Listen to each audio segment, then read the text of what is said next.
Bonjour chers auditeurs et auditrices, bienvenue dans Il était une fois le cinéma, votre émission qui parle de cinéma et rien d'autre que de cinéma. Et oui, je suis de retour les gens. Et oui les gens. Je vais vous dire une chose, je suis de retour enfin. Enfin, pourquoi ? Pourquoi ton absence, Nero ? Pourquoi tu étais si long à revenir ? On voulait tes podcasts. Mais oui, mais les gens, j'ai une vie professionnelle et extra-professionnelle. Donc forcément, je suis quelqu'un d'un peu occupé. Mais je vous promets, on va essayer de retrouver un cycle de un podcast ou deux par semaine. Et je vous prépare pour bientôt une vidéo sur un sujet qui me tient fortement à cœur. Donc, restez actifs sur les réseaux. Ça fait toujours plaisir. Et pensez à liker en masse cette vidéo, ce podcast, pour me donner la force de continuer les gens. C'est formidable. Et justement, je reviens pour un sujet houleux. Deux visions du monde. Les boomers, signifiés par Quentin Tarantino, face aux Jones du numérique. Du numérique. Face au chef opérateur Joshua James Richard, le chef opérateur de Chloé Zhao. Donc voilà, ça va être très intéressant. Ça va être très intéressant sur cet article de première que je vous mets dans la description. Nomadland, Tarantino dit que le digital est la mort du cinéma. Mais va te faire foutre. J'adore, ça commence bien, ça commence très bien, parce que déjà je vais vous expliquer pourquoi j'ai pris cet article, pourtant il date d'il y a presque une semaine, mais c'est juste parce que c'est un sujet qui me fait kiffer, parce que personne n'a raison, personne n'a tort dans ce sujet, il n'y a que des philosophies de façon de voir le cinéma, et justement cet article pour moi est la quintessence justement d'une vision d'une époque, à une autre vision d'aujourd'hui. Donc voilà, on va en débattre aujourd'hui via cet article. Et du coup, allons-y. C'est une petite phrase lancée à Cannes en 2014, parce que pour ceux qui ne savent pas, Pulp Fiction a été reprojeté pour les 20 ans de la Palme d'Or du film de Quentin Tarantino, à côté de grands films comme 8,5 et quelques dollars de plus, Le Bon, la Beauté et le Truand. Donc, le cinéma de la plage à Cannes était une année forte, intéressante. Franchement, quand tu vois ces films, putain, tu fais waouh. T'as qu'une envie, c'est d'y rester. En plus, Cannes, c'était vraiment une super année en 2014. Quand tu vois, il y avait quand même les films de Fabrice Duvelt, à la quinzaine des réalisateurs, Petit Quinquin, séance spéciale, Massacre à la tronçonneuse, séance spéciale. Il y avait quand même un très bon... une très bonne année, je trouve, moi, 2014. Il y avait quand même des films d'auteur, beaucoup de films d'auteur, mais il y avait quand même des films un peu houleux, je trouve, comme le Map to the Star, que je trouve ultra sous-estimé auprès de beaucoup de gens. On n'est pas forcément d'accord avec beaucoup de gens, mais moi je trouve que c'est un super film, Map to the Star. The Horseman de Toby Lee Jones, qui était un film que je trouve vachement cool. Ou Foxcatcher. À côté, bon, il y avait Adieu au langage, mais bon, on peut pas tout avoir sur une très bonne sélection cannoise. Mais au moins c'était varié. Et ça, je peux pas ne le reprocher à cette année 2014 de Cannes, à l'époque. Et du coup, Tarantino, sur la croisette, va ouvrir un peu sa gueule en ce qui concerne la projection numérique et la mort du cinéma. Le fait que la plupart des films ne soient pas présentés en 35 mm signifie que le monde est perdu. La projection numérique, ce n'est que la télévision du cinéma. Parce que Pulp Fiction a été projeté en 35 mm et c'était la seule projection 35 mm cette année-là. Même pour des films qui ont été remasterisés, remaniés, ça a été, aujourd'hui, pour ceux qui ne savent pas, maintenant, les films sont sur des disques durs qu'on appelle des DCP, justement qui vont être branchés à des ordinateurs, liés au projecteur et faire en sorte que la projection se passe bien. À une époque que les moins de 20 ans ne peuvent comprendre, tout simplement le cinéma était projeté en pellicule. Donc je vous conseille de regarder par exemple un film comme Fight Club qui vous énumère plutôt bien comment ça se faisait, un changement de bobine, c'est-à-dire vous avez tel nombre de bobines, et ça pesait quand même son pesant de cacahuètes, j'en ai vu des bobines, c'était quand même assez massif, vous pouvez en voir notamment dans certains cinémas à Paris, comme le cinéma, la Filmothèque du Quartier Latin, ou le Grand Action, où certains de vieux films sont projetés en pellicule, et c'est formidable. Et du coup, ces deux visions justement du cinéma, enfin du cinéma et de la projection, fait que Tarantino a ouvert sa gueule parce que pour lui, la projection pellicule, le cinéma doit être projeté en pellicule. Et c'est un enfant des années 70, c'est un enfant des années 60, Quentin Tarantino, c'est une vision de cinéma, on y reviendra juste après, mais juste, Tarantino, je comprends que pour lui, ça lui fasse beaucoup de mal, alors qu'en soi, en France par exemple, on a toute une protection des films, je crois quasi que une fois que les films sont tournés, les films doivent fournir une pellicule justement pour la conservation, parce que le problème justement, je vous dis des DCP, des disques durs, c'est qu'on ne sait pas combien de temps ça va tenir. Si votre PC il craque, si votre disque dur pète, vos informations sont perdues, vous ne pouvez pas les rattraper, ou difficilement. Alors que la pellicule, on sait comment ça se conserve, on sait comment la manier. Et c'est pour ça que moi à l'époque, j'avais hurlé sur Harddisk, je sais plus comment il s'appelle. Putain, le mec, il a quand même 266 abonnés. Il a fait une vidéo l'été dernier. Pourquoi on ne filme plus en pellicule, qui est une sombre merde. Cette vidéo, je vous la mettrai dans la description pour dire pourquoi je trouve que ce mec est d'une inculture monstrueuse. C'est horrible. D'ailleurs, pour ça, justement, je vous conseille un petit débat justement que je trouve très intéressant, qui est un documentaire qui s'appelle Side to Side sur le passage de la pellicule au numérique au début des années 2000. Et c'est un documentaire qui est super bien fourni, super bien fait, avec des réalisateurs, des monteurs, des directeurs de la photo, donc des gens professionnels qui sont aptes à parler de ça. Donc voilà, et je vous mets une autre vidéo justement de Under Cut qui en parle très bien justement à cette vulgarisation qu'a fait Harddisk. Et justement, je vous mets les deux vidéos parce que je me suis quand même bien marré en les regardant. Ah putain, qu'est-ce que j'ai aimé ces deux vidéos. Je vous les conseille, regardez-les, elles sont géniales, Et Tarantino, c'est vraiment un mec d'une époque. Et là, à côté, on a une assertion que le directeur de la photographie de Nomadland, Joshua James Richard, n'a toujours pas digéré. En 2014, donc le chef opérateur de Chloé Zhao n'a toujours pas digéré quelque chose d'il y a 7 ans. Déjà, j'ai envie de lui dire, mec, t'as quel âge ? Tu as quel âge pour chouiner un truc 7 ans après ? À un moment, faut passer à l'âge adulte. En plus, je crois qu'il est tout jeune. Attends, malheureusement, il n'y a pas son âge sur internet. J'ai essayé de chercher, j'ai pas trouvé. Mais il doit avoir un peu moins de la. Il doit avoir une petite trentaine, quoi. Il est tout jeune, c'est un minot. Peut-être 40, bientôt 40 ans. Mais il est tout jeune. C'est un réalisateur, c'est un chef opérateur vraiment jeune qui a vécu. On va dire, qui est né au début des années 80, donc à 20 ans, quand il s'est pleinement lancé dans le métier, le numérique commençait à prendre de la place, donc c'est notre vision, on y reviendra un petit peu après. Mais voilà, c'est quelqu'un d'une autre époque, on va dire, James Richard, qui n'a toujours pas digéré, alors que le film de Chloé Zhao n'en finit pas de rafler trophée après trophée, sacré dimanche soir au Golden Globe notamment. Richard s'en prend à Tarantino dans The New Yorker en expliquant que le numérique est un excellent moyen de faire des longs métrages quand on n'a pas de budget. Alors oui, sur le principe, oui, quand tu n'as pas de budget, mais quand tu achètes ta caméra, par exemple, moi je tourne beaucoup en Blackmagic Pocket 4K. Dans l'idée, je peux faire un long métrage. Mais quand on n'a pas de budget, ça veut dire quoi ? C'est quoi ta fourchette ? C'est quoi ton idée ? Parce que je veux bien faire un film à petit budget, mais c'est compliqué parce que quand même, un film, ce n'est pas qu'une caméra, ce n'est pas que du numérique. C'est quand même du son, c'est quand même de la lumière, c'est quand même une machinerie, c'est quand même une régie, des décors, des costumes. Donc on me dit qu'on fait un film avec pas de budget, je trouve ça vachement ironique parce que quand même, on va dire que tu peux faire un film à petit budget avec 3 francs 6 sous. Il y en a plein de films que je trouve super intéressants, que je vois en festival et qui sont faits avec des clopinettes.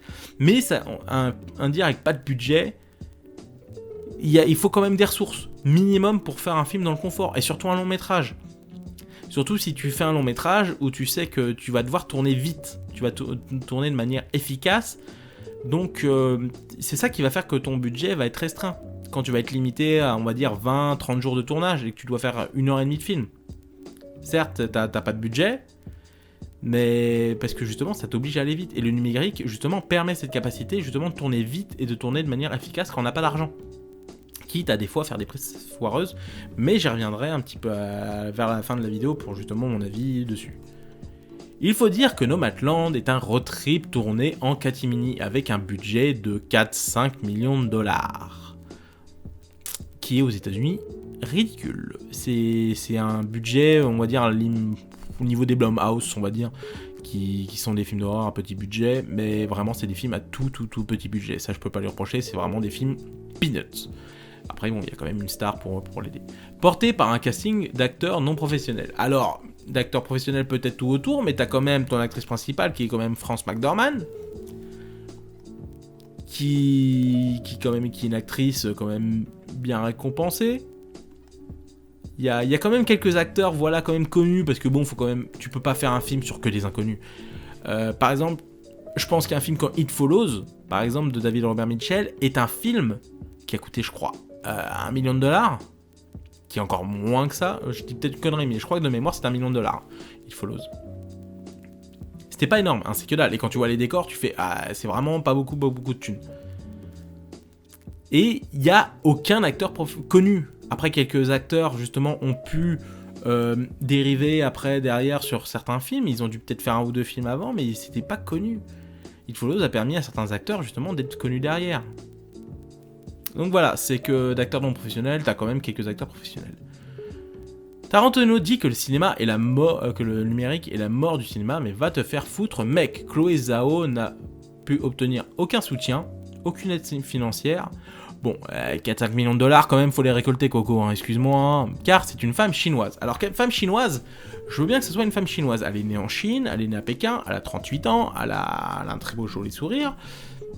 Mais j'ai envie de lui dire, elle a fait quand même ses courts-métrages. Malheureusement, je ne peux pas voir si ces courts-métrages ont été financés en Chine. Elle part à Londres, d'ailleurs après avoir vécu l'enfance à Chine, elle part à Londres. Donc, une femme chinoise quand même, qui a vécu plus dans le milieu anglo-saxon. Elle avait quand même, si elle est de nationalité chinoise, elle a quand même vécu un peu à l'international. Elle a fait comme Touch of School of the Art, Université of New York. C'est quand même, t'as fait quand même un gros tour de bagage quand même aux États-Unis. Excuse-moi, femme chinoise. Et que tu regardes ces films qu'elle a fait de 2015 jusqu'à Eternal, qui va être fait pour Marvel, c'est quand même des films américains. Elle a eu des financements américains. Donc femme chinoise, car c'est une femme, de la justifier parce que c'est une femme chinoise. Non, je suis pas d'accord. Elle a fait ses études aux États-Unis. Elle a dû faire ses rencontres, son réseau, comme on dit dans le cinéma, aux États-Unis. Alors certes, elle fait des films à petit budget, mais j'ai envie de dire, pour moi, je trouve ça bien qu'elle fasse des films à petit budget. Moi, je veux dire, à des moments, c'est mon côté vieux con, parce que je suis nostalgique d'une époque où justement les réals faisaient 4, 5, 6 films dans le cinéma indépendant. Je pense notamment à un de mes modèles qui est John Carpenter, qui avait quand même fait Dark Star, Assaut, Halloween, Fog, New York 1997. Il a fait 5 films avant d'avoir un premier budget conséquent avec The Thing. Aujourd'hui, beaucoup de réalisateurs font un film et après direct ils sont catapultés à des machines monstrueuses. Alors ça marche très bien pour certains, je pense à Waititi, le réalisateur de Thor Ragnarok et de Jojo Rabbit, qui lui est peut-être le plus gros braquage, parce que le mec avant il avait fait juste Vampire en toute intimité, même s'il avait fait quelques films avant en Nouvelle-Zélande, à moins de petit budget. Et là, sur ces films-là que tu fais avant dans ta carrière, dans des pays natals, ou par exemple Waititi, qui tourne en numérique, je trouve ça normal, parce que justement, le cinéma néerlandais est un cinéma beaucoup moins fort. Le cinéma chinois est un cinéma fort. Le cinéma américain est un cinéma fort, donc tu peux quand même trouver des financements pour tes films. 3 francs 6 sous certes, mais tu peux faire des films. Et justement, moi je suis nostalgique de cette époque-là, où justement des réalisateurs prenaient leur temps pour faire leurs films. Je pense par exemple à Gareth Edwards, qui a fait Monster, que j'avais vu en festival à une époque. Il se retrouve sur Godzilla et sur Star Wars, des films à 100 000 patates.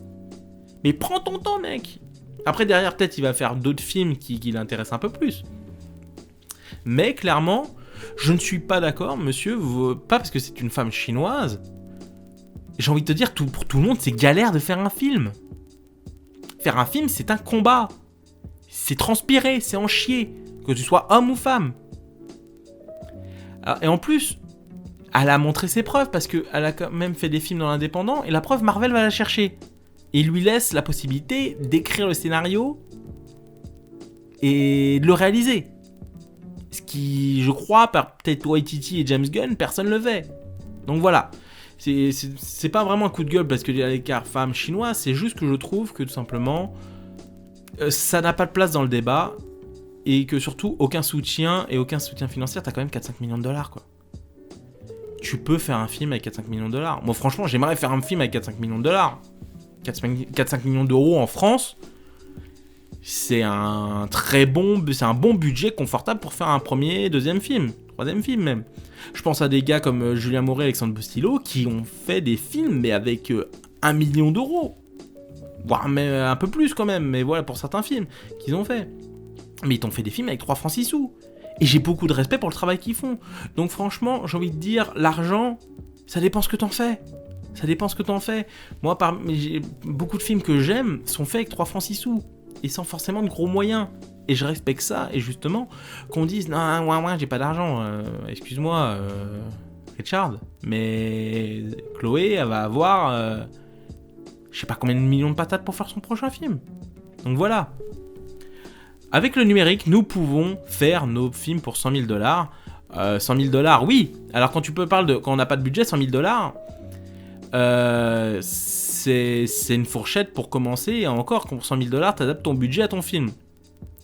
C'est-à-dire que par exemple, si t'as des coûts, genre, tu adaptes ton scénario par rapport à ton budget. Ce que beaucoup de gens ont du mal à faire.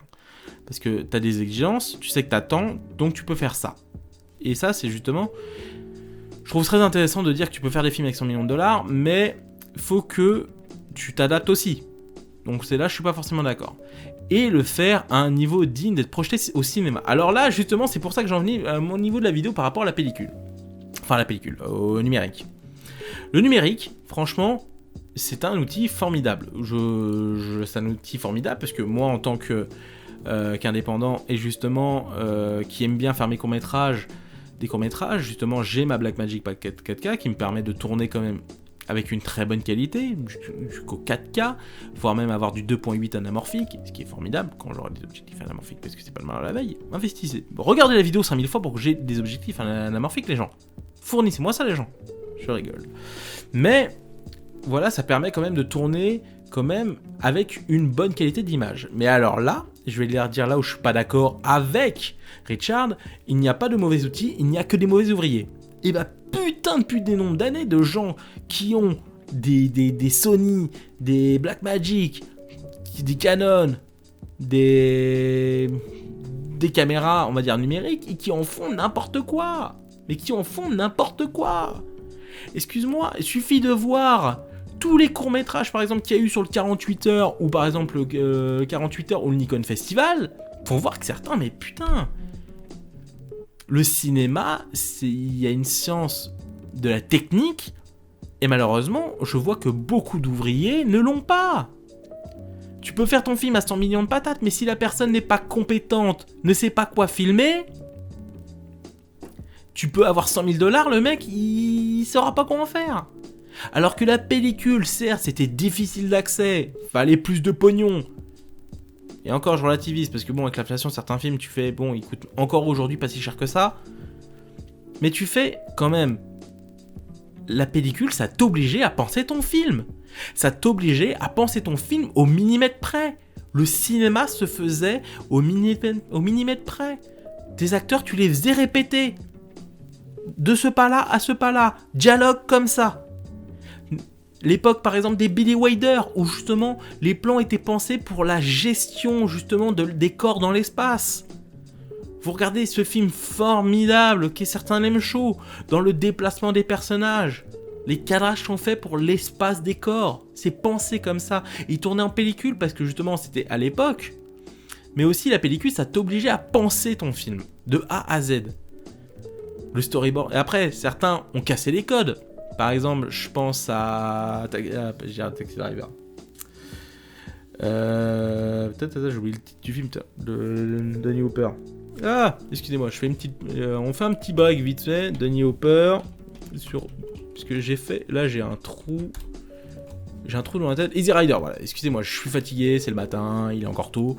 Donc voilà, Easy Rider, par exemple, c'était fait avec 3 francs 6 sous, en pellicule, mais quand tu vois les plans, quand même, même si le découpage et le montage donne vraiment cette sensation de bad trip, je pense que Dino Hopper pensait ses films, mais après, dès qu'il voyait une occasion, il filmait. Le numérique, pour moi, fait qu'aujourd'hui, beaucoup de gens ne font beaucoup moins attention au cadrage, aux détails, et je pense qu'il faut, le numérique, pour le maîtriser à fond, faut une certaine expérience. C'est pour ça que, par exemple, des metteurs en scène qui savent très bien l'utiliser, je pense à David Fincher, je pense à Michael Mann, qui savent utiliser le numérique à leur avantage et leur permettre, d'un point de vue technologique, de pousser les films à leur paroxysme. Tu regardes Miami Vice, le numérique est clairement justifié dans sa manière de l'utilisation qu'il l'a fait, justement parce qu'il aurait jamais peut-être pu faire ce film en numérique, ou peut-être plus difficilement avoir ce cachet que lui fournit la pellicule. Donc voilà, je ne suis pas forcément d'accord avec cette idée, justement, niveau digne d'être projeté au cinéma. Ça dépend ce que l'on fait. Alors ça, du coup, il va même pas me répondre, je pense qu'ils sont pas les couilles. Mais, donc voilà, après j'ai pas vu les films de Chloé Zhao, je vais m'y tarder. D'ailleurs, peut-être dans la journée, je vais tous les attraper et me les remater. Mais, donc voilà, ça quand même permis, la pellicule, c'est une philosophie de vie. Et donc du coup, j'y reviens à l'article. Il faut préciser que Joshua est le collaborateur de longue date de Chloé Zhao. Bah oui, parce qu'elle est quand même depuis qu'elle a fait son premier long métrage, parce qu'elle a fait quand même entre 2008 et 2011, elle a fait 4 courts métrages. Je pense qu'ils ont dû être primés en festival. Je connais pas son passé en festival, justement de ses courts métrages, mais ces films ont été projetés quand même à la Gazette des réalisateurs, il y a quand même plein de trucs qui ont été faits, du coup, et qui derrière fait quand même qu'elle a un bon passé en festival, et quand même elle a une bouteille. Voilà. Et derrière, un peu comme je l'ai dit, elle va se retrouver aux Eternals avec Angelina Jolie et Salma Hayek, en actrice principale. Donc voilà. Moi perso, très bon casting en soi, voilà. Travaillé en longue date, justement, dès son premier long métrage, Song My Brother Taught Me, excusez-moi pour mon anglais, il sera de l'aventure Marvel sur The Eternal cette année. Alors là, je vais dire une chose, ce qui est intéressant dans cet article, et j'ai pu en amener des points de fuite assez intéressantes, c'est que on a 2 visions d'une époque. Quentin Tarantino, qui est quand même fétichiste d'une époque, Quentin Tarantino, il a 57 balais, il est né en 63.